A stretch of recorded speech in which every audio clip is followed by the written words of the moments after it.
Hello guys, आज के vlog में हम शिवाजी गार्डन गए थे और वहाँ पे जाके हम कहाँ बैठे हैं, जहाँ पे हमने बचपन की यादें ताज़ा की जानशी के साथ मिलके।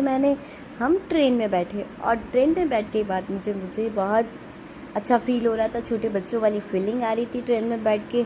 बट वहाँ बहुत सारी मॉम्स भी बैठी हुई थी, तो मैंने सोचा कि मैं बैठ जाती हूँ तो कुछ ऐसा नहीं लगेगा। और सबकी मॉम्स उनके बच्चों के साथ ही बैठी हुई थी, तो जानशी तो उठ के जा रही थी। उसे तो बाहर का व्यू देखने में बहुत मज़ा आ रहा था और मस्ती भी कर रही थी गाइस।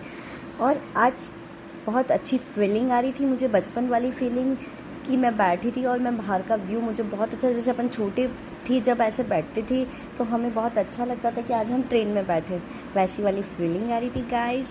और बहुत सारा मज़ा भी आ रहा था गाइस कि आज मैं ट्रेन में बैठी, क्योंकि अब हम ट्रेन में नहीं बैठते हैं गाइस। बड़े होने के बाद ऐसा कोई फील नहीं होता। बहुत अंधेरा था वहाँ पे गाइस।